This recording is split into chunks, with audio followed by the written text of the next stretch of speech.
What is up guys, Anthony here, and today I'm going to be talking about the future of budget smartphones starting from the beginning.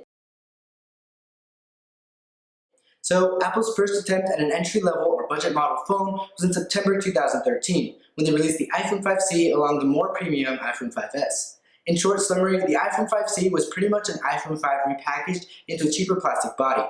The phone wasn't advertised as a cheaper alternative though, and instead they mostly focused on the color and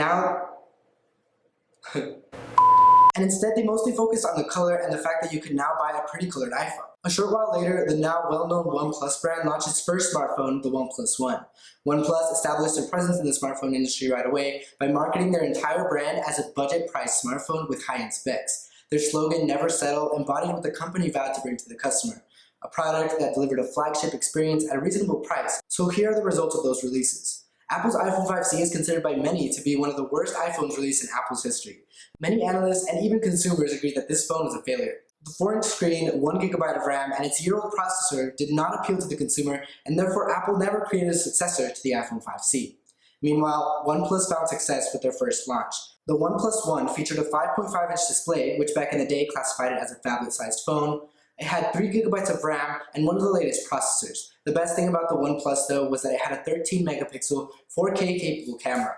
So, stacked against the iPhone 5C, it was clear that OnePlus had delivered their promise. Up next came the increase in prices. In September 2014, Apple released their iPhone 6 and 6 Plus. This release cycle was huge cosmetically. The iPhones had an all-new radical design change which included a slimmer body, redesigned antenna bands, larger screens, and of course those curved displays. This also marked the most expensive iPhone that Apple had ever created.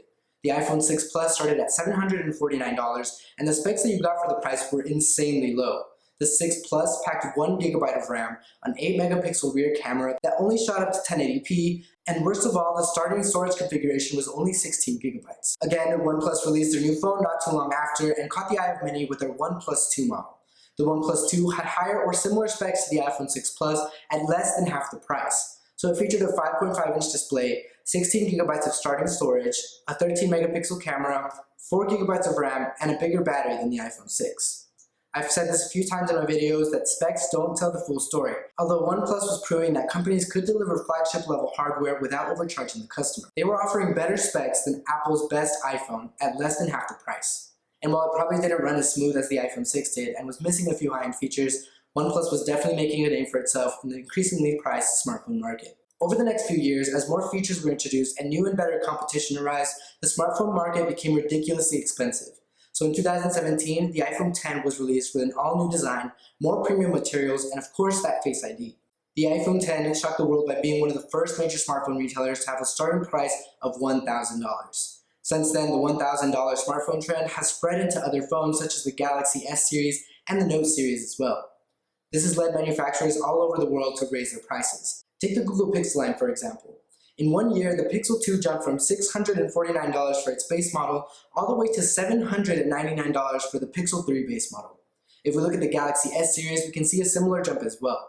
The base Galaxy S9 would set you back a whopping $720 in 2018, but in 2019, the price increased to $899. That's a $180 price hike in 1 year. Even the budget OnePlus brand decided to take things further this year by releasing their most expensive model yet, the OnePlus 7 Pro.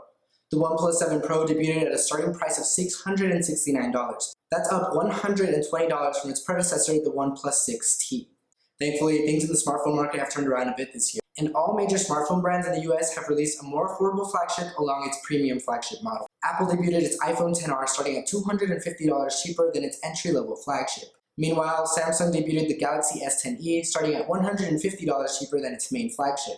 And Google, even though it released its cheaper-end model at a later time than their initial flagship release, eventually came out with the Pixel 3a and 3 XL.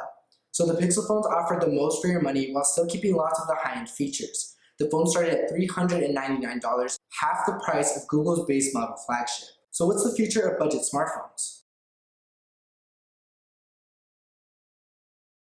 We know that smartphones are probably only going to get more expensive, but what about budget smartphones? Are Apple, Samsung, and Google going to continue to make budget model smartphones alongside their flagships, or will this trend die off? I think that as long as at least one major smartphone manufacturer keeps their budget model tagging along, then all the other ones will follow.